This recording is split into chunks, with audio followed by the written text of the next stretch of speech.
Si no hay políticas más ambiciosas, el consumo de plástico en el mundo se puede hasta triplicar para 2060. La OCDE lanzó esta advertencia en 2022, pero ha cambiado el panorama desde entonces. Por un lado, 180 países intentan pactar el que sería el primer tratado legalmente vinculante para ponerle fin a la contaminación por plásticos.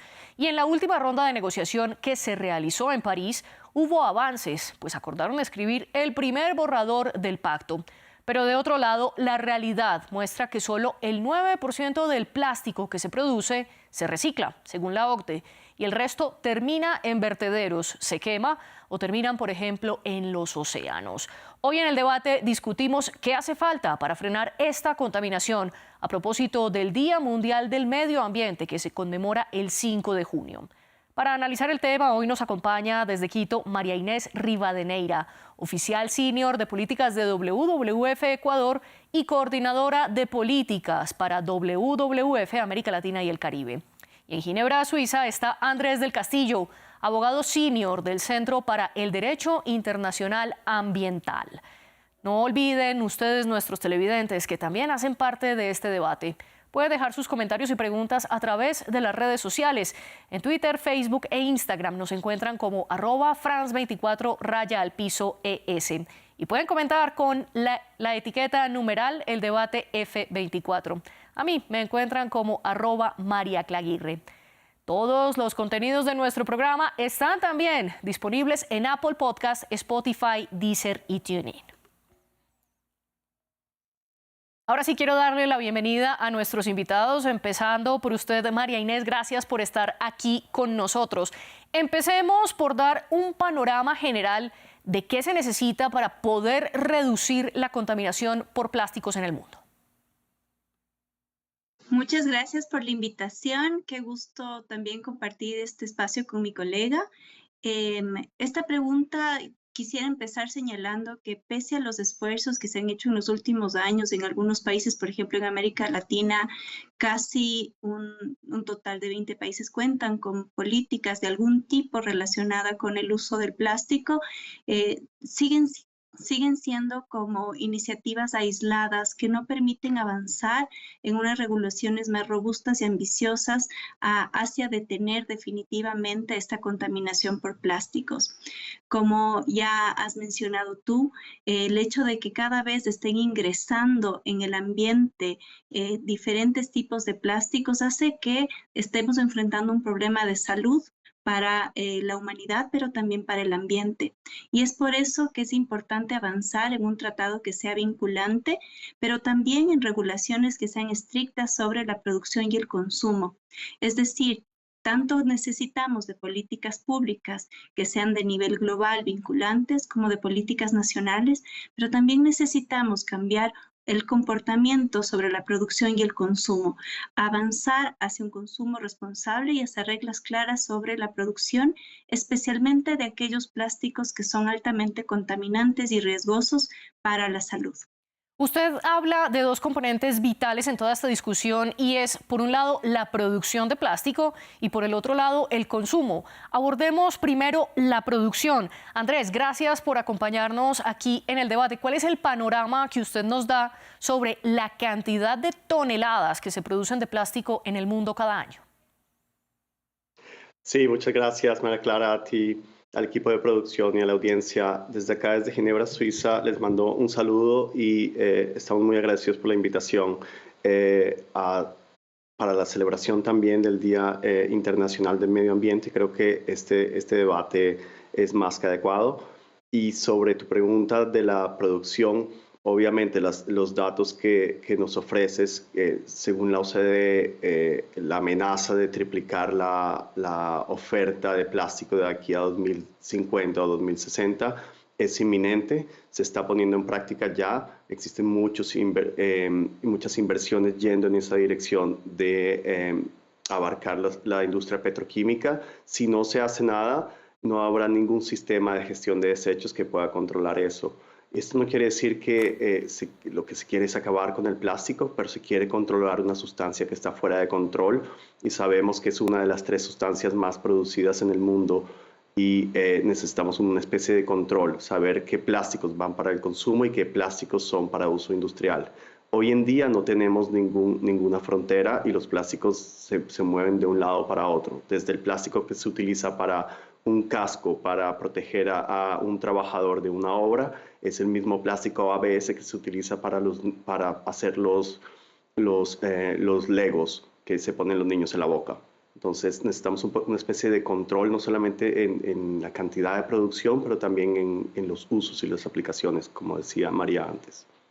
Y precisamente en estos usos hay diferente clase de plásticos y quiero que le podamos explicar a nuestra audiencia la diferencia y qué es lo que se está discutiendo en el tratado. María Inés, porque por ejemplo no es lo mismo hablar de PET, que es el plástico que se utiliza sobre todo en las botellas plásticas de agua, por nombrar algo, y que es fácilmente reciclable, a otros como el polietileno de alta densidad, que lo encontramos por ejemplo en los envases de los productos de aseo, o el polietileno de baja densidad, que es el de las bolsas plásticas. Y tenemos otros como por ejemplo, las famosas Tetra Pak, que son estas cajas de leche que tienen diferentes componentes, no solo plásticos, sino también, por ejemplo, cartón, etcétera, que hace que su reciclaje sea muy difícil, por no decir imposible. ¿Cómo explicarle a la audiencia cuál es la dificultad de reciclar el plástico? Muchas gracias por eso. Esta pregunta es importantísima, sobre todo para generar conciencia en el consumo. Sabemos que en la producción se están utilizando plástico para diferentes aplicaciones, se los utiliza para el sector automotriz, se utiliza para la fabricación de textiles, también para la agricultura y otros muchos usos de la vida cotidiana. Estamos acostumbrados a consumir diferentes tipos de plásticos. Los más peligrosos, y un informe de WWF reciente nos señala que es posible identificar aquellos que son peligrosos, que son sustancias químicas peligrosas, y aquellas que pueden tener otro tipo de tratamiento. Es importante justo en este tipo de conversaciones internacionales para llegar a acuerdos globales que sean rigurosos, que sean muy responsables, el avanzar hacia la prohibición de estos polímetros, como tú mencionabas, de estos productos plásticos de alto riesgo, que además están en su gran mayoría enfocados a un solo uso o un uso de tiempo muy corto, ¿no? La mayoría de estos, el 50%, están enfocados en empaques para diferentes tipos de productos. Sabemos que hay alternativas, pero sobre todo hay que distinguir de aquellos que hay que retirar del mercado porque representan un riesgo súper alto para la salud humana, pero también para las especies. Por ejemplo, hay datos interesantísimos que nos dicen que el 70% de las especies de vida silvestre se ven afectadas por los plásticos que terminan en los océanos o que en general circulan por el ambiente.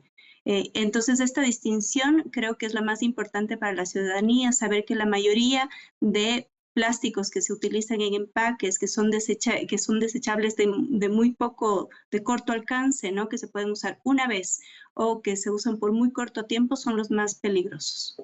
Ustedes dos coinciden en que hay clases de plásticos que se pueden catalogar como sustancias químicas peligrosas. Andrés, ¿qué clase de plásticos son estos y cuáles son los que representan más riesgo para la salud humana y para la salud de los ecosistemas? Sí, ya cuando hablamos de plástico como material, entendemos que aunque existen 3 definiciones jurídicamente vinculantes, podemos resumir que son sustancias químicas muy complejas de definir y son muchas sustancias. Un estudio de la Comisión Europea decía que en el mercado existen aproximadamente 200.000 polímeros, ¿sí? De los cuales hay 13.000 sustancias químicas que se utilizan en la producción de plásticos, según un informe del PNUMA que se hizo público hace 2 semanas, y en el informe se dijo que de esas 13.000 sustancias químicas no se tienen datos de aproximadamente 6.200, y de la otra mitad de lo que se tiene información, sabemos que 3.200 sustancias son de alta preocupación para la comunidad científica.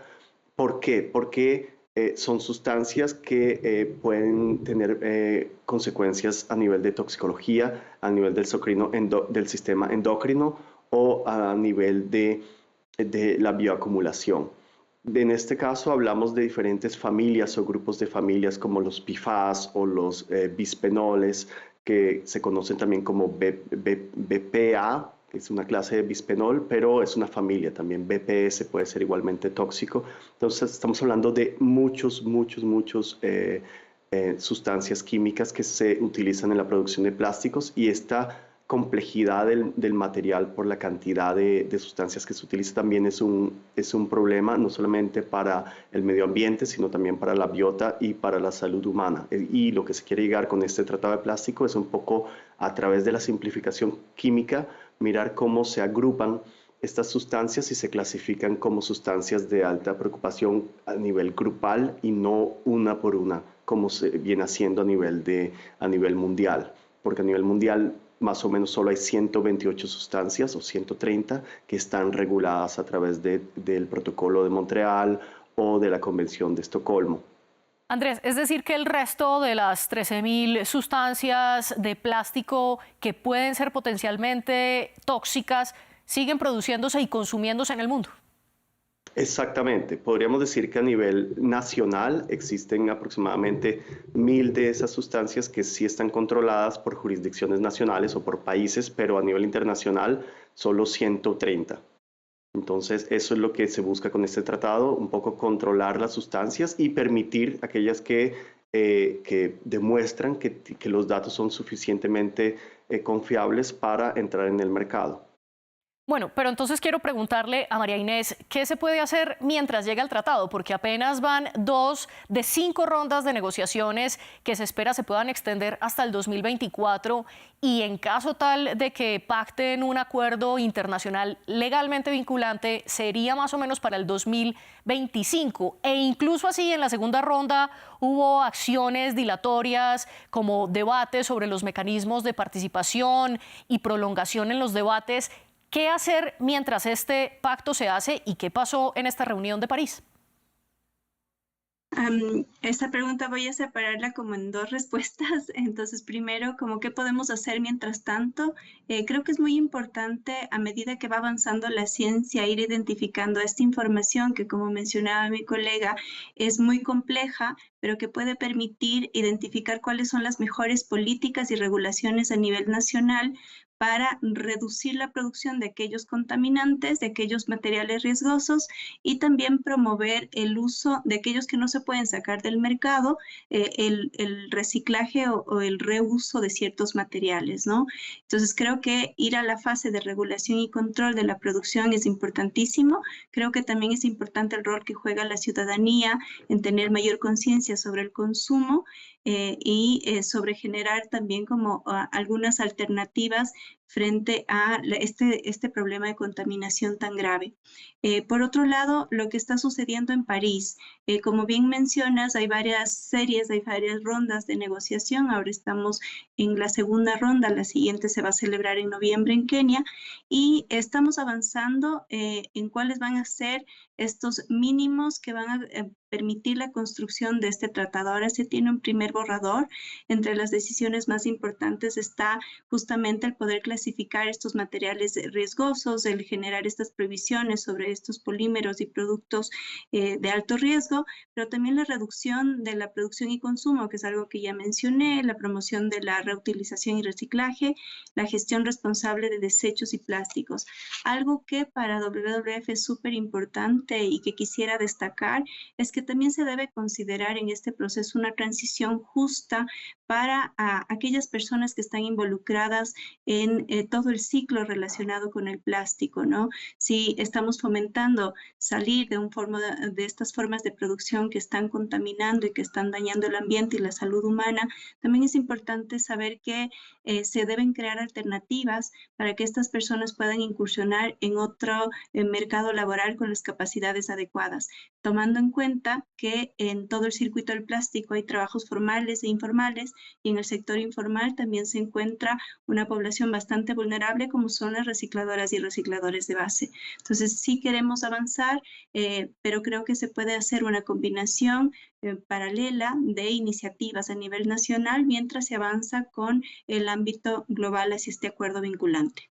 Sin embargo, en el ámbito global hay una gran disputa o una gran dificultad y es la posición de los países más productores de plástico, que generalmente suelen ser los más industrializados, y la posición de los países en desarrollo. De hecho, de los 180 países que están sentados en estas rondas de negociaciones para el Tratado de Plásticos, 135, es decir, faltan 45 más, 135 proponen reglas que sean vinculantes de manera equitativa para todos los países. Andrés, ¿quiénes están en desacuerdo con esto y por qué se oponen? Sí, yo creo que hay un grupo que está de acuerdo en tener medidas vinculantes, hay otro grupo que se opone y hay otro grupo que está todavía indeciso en materia de no tener una posición tan clara. Pero los que se oponen son países en su mayoría productores de hidrocarburos que ven en el plástico la salida hacia lo que vemos una reducción de la demanda de hidrocarburos para la gasolina en el próximo decenio. Ellos ven como plan B para salvar un poco la industria petroquímica, los plásticos, la salida, ¿no? El salvavidas. Entonces vemos países como Saudi Arabia, que se posicionan muy fuerte contra cualquier medida de control. Vemos también países como los BRICS, exceptuando a África del Sur, ¿no? Brasil, Rusia, India y China se posicionaron muy fuerte al comienzo, inclusive con un poco excusas o argumentos de materia procedimental, ¿no? De cuáles son las reglas de juego y si se debe utilizar el consenso o si se debe utilizar la posibilidad del voto, ¿no? Entonces ahí duramos más o menos 2 días y medio de discusión solamente cuando estos países volvieron a abrir estas reglas de procedimiento que se habían discutido un año antes en Dakar y más o menos condicionaron la posibilidad de que se pudiera votar en estas rondas de negociación, lo que es una primicia en temas de negociaciones internacionales. Y vemos que en otros acuerdos la no posibilidad de votar ha sido un impedimento para llegar a soluciones más de fondos. Y esto lo doy como ejemplo en el tema del Acuerdo de París y la Convención Marco de Cambio Climático. En la regla de procedimiento sobre posibilidad de voto está todavía entre paréntesis. Por eso es que no se puede votar y todo se tiene que usar bajo consenso. Y el consenso es muy bueno, pero cuando se usa mal puede llegar a llamarse un veto. Y es Entonces, más esto es difícil lo que de lograr, además. Exactamente, es más legítimo, pero es mucho más difícil de lograr cuando estamos hablando de países que dependen altamente en la renta petrolera o de gas o de carbón. Andrés, usted menciona un punto clave y es la relación de las petroleras y de las industrias y los países petroleros con los plásticos. María Inés, ¿qué hay detrás? ¿Cómo se vinculan estas dos empresas, sobre todo con algo que se llaman los plásticos vírgenes? ¿Cuál es la diferencia frente a los reciclados? Bueno, volvemos otra vez al tema químico y tiene que ver con cuáles son esas sustancias que se están utilizando para el desarrollo de ciertos plásticos, ¿no? Entonces hay plásticos que tienen un origen fósil, es decir, que se están utilizando químicos para mejorar sus aplicaciones y que tienen que ver con la vida útil o con el uso que se va a dar, ¿no? Entonces, en ese sentido, hay una relación directa sobre el origen de esos químicos, el origen de estas sustancias que permiten este mejoramiento del uso del plástico. Sin embargo, también es importante señalar que en este espacio de negociación internacional, pese a que siempre tiene sus complejidades y pese a que se ve como un avance más lento, es un espacio democrático donde pueden los países, independientemente de su origen, de su actividad, de dónde viene como su economía básica, pueden participar y pueden tener voz. Y, por ejemplo, para WWF es súper importante destacar esto, ¿no? Destacar que es importante el multilateralismo, que es importante contar con estos espacios de discusión y también que existen buenas noticias, por ejemplo, con coaliciones como la coalición de alta ambición, donde ya participan cerca de 50 gobiernos y que ellos están haciendo declaraciones para aumentar la ambición y para promover esta fin de plásticos. Entonces, creo que también hay que destacar y es importante poner en contexto como varias cosas que están pasando al mismo tiempo. Y yo quiero contrastar eso positivo que usted está diciendo de estas alianzas internacionales que cada vez se fortalecen más para acabar con la contaminación por plásticos, pero de otro lado tenemos, por ejemplo, el manejo de los residuos plásticos. Hace algunos años, concretamente en 2017, China prohibió la importación, y es decir, la compra de residuos a otros países, dentro de ellos varios tipos de plástico, lo cual generó un caos mundial, por decirlo así, porque China hasta el 2016 recibía el 56% de los residuos tóxicos de otros países.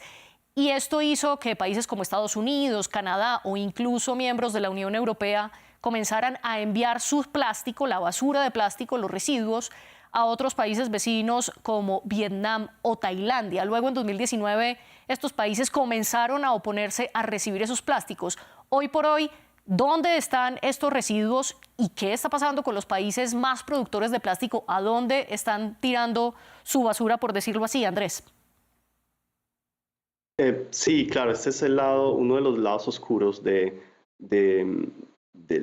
lo que llamamos el ciclo de vida de plásticos, que es la parte corriente abajo relacionada con la basura plástica. Y como bien lo mencionabas, María Clara, en 2018 esta ley que se llamaba la Ley de Espada Nacional China cambió un poco las reglas de juego del mundo. De un lado, hizo más visible esta problemática, de la cual la mayoría de la población no tenía ni idea. Y lo segundo, aceleró las acciones a nivel internacional. Entonces, esto hizo que en el 2018 a 2019 se adoptara en un tiempo récord una enmienda a uno de los convenios que controla el movimiento transfronterizo de desechos tóxicos y se incluyeran los plásticos ahí, salvo algunas excepciones, con algunas salvaguardas que se le dan a los países para que ellos den su consentimiento antes de que lleguen productos o desechos plásticos importados a su país, ¿no? Entonces, esos son ciertas salvaguardas que los países tienen para poder decir no, no quiero que vengan residuos. Y estas enmiendas ya entran en vigor y son legalmente vinculantes a nivel internacional para todos los países, casi todos los países del mundo, 183 países menos Estados Unidos. Pero Estados Unidos, al no ser parte, también tiene algunos efectos que se ven frente a la posibilidad de estos países de no aceptar estos desechos provenientes de Estados Unidos. Pero hay informes que nos dicen que América Latina se está convirtiendo en el basurero de Estados Unidos. Entonces vemos un aumento en la importación de productos plásticos, de basura plástica en México y en varios países como Colombia, Ecuador, Perú y hasta Brasil hemos encontrado evidencia de eso del lado de Estados Unidos, pero también del lado de Europa hacia Turquía, que es un gran receptor, y los países, como mencionabas, del sudeste asiático, que continúan recibiendo grandes cantidades y toneladas de plástico, ya sea porque de manera legal o de manera ilegal, cuando se escribe en la declaración de exportación que no es plástico, sino se escribe que es papel para reciclaje. Es muy difícil a veces de controlar para los controladores de puerto Sí. que está verdaderamente en containers. Usted nos explica que América Latina se está convirtiendo en el basurero de los plásticos que produce Estados Unidos. María Inés, ¿cuáles son las consecuencias que está viendo la región a causa de esto? Bueno, este es un problema gravísimo. O sea, nosotros podemos observar, por ejemplo, que América Latina en general es la región con la menor tasa de reciclaje en el mundo. Varía por países, pero en general es bastante complicado en el país. Dice el BID en su último estudio al respecto que llegan a los océanos unos 4 millones de toneladas de plástico al año, lo que significa una tercera parte de la estimación global, que es de un total de 11 millones al año. Hay falta de datos unificados, creo que ese es uno de los problemas que enfrentamos en la región. Definitivamente necesitamos información para poder contrastarla y tomar mejores decisiones, pero también se necesita indiscutiblemente decisiones políticas, se necesita una mejor planificación sobre la gestión en general del territorio, sobre la gestión de residuos, se necesita como establecer unas reglas en cuanto a la relación con los países, como mencionaba Andrés, con el ingreso, ¿no?, de estos plásticos a nuestros países. Creo que hay muchas cosas por hacer y depende mucho de la voluntad política y para eso se necesita información que permita tomar decisiones de manera correcta. Pero estamos viendo, por lo menos en América Latina, que se están tomando estas acciones políticas para reducir la contaminación por plástico. María Inés.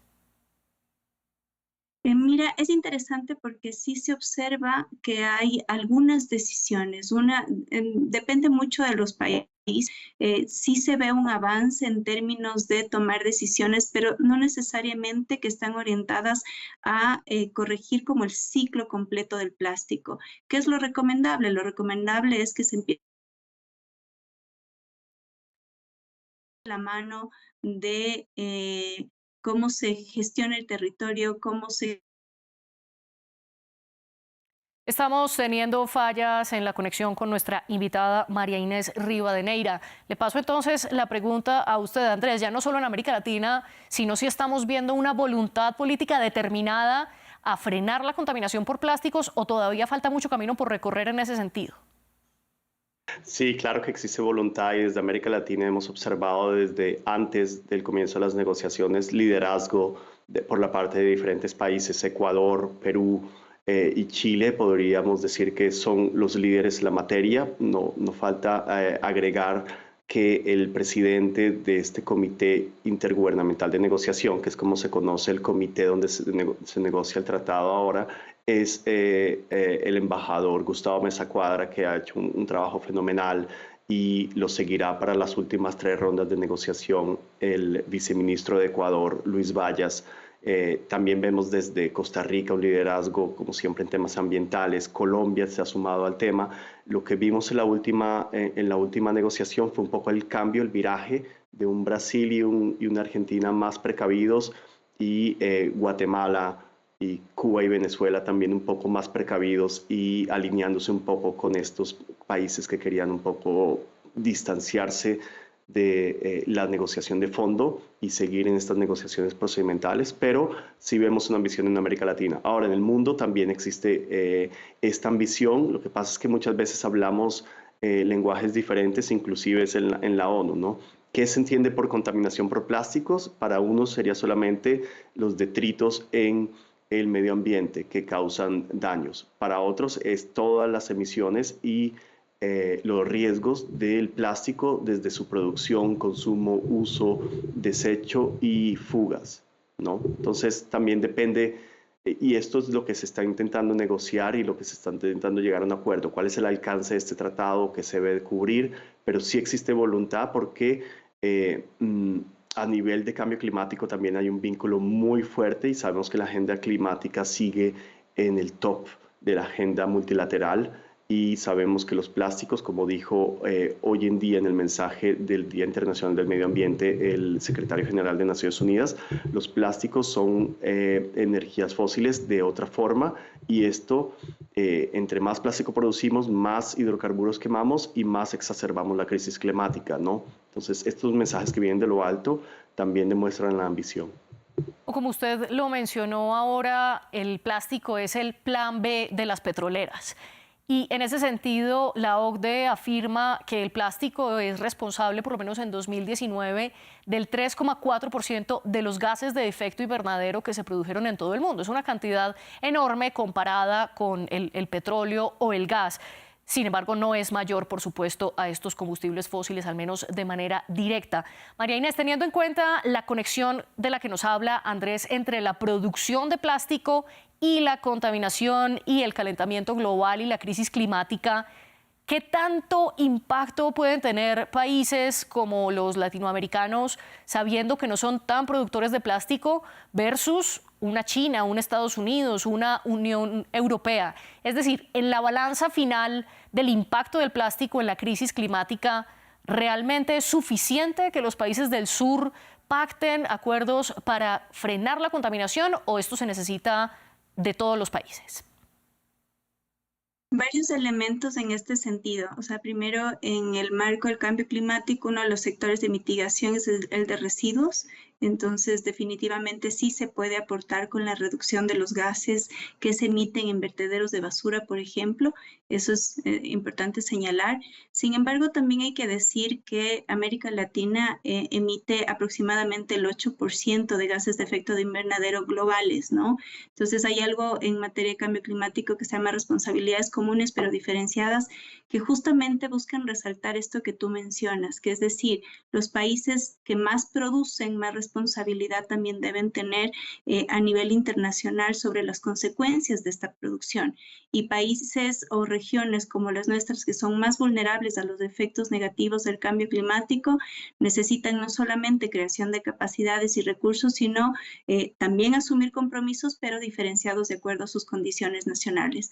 Ahora, sí es importante sumarse a estas iniciativas y encontrar cuáles son esos vínculos entre los diferentes acuerdos internacionales. Yo aquí llamaría incluso a la mesa también la Convención de Diversidad Biológica por el hecho de cuánto daño causa esta contaminación por plásticos a la salud en general de la naturaleza, de los bosques, del agua, de los océanos y también de las personas. Entonces sí es importante encontrar esos vínculos entre las diferentes convenciones internacionales y ver de qué manera el atacar este problema, que es una crisis global y que nos llama a tomar acciones urgentes globales, también puede aportar a los objetivos comunes de otras cumbres internacionales. Y precisamente a propósito de que usted habla de las convenciones, quiero recordarle a nuestra audiencia que según la ONU y según la ciencia existen 3 crisis que enfrenta el planeta actualmente.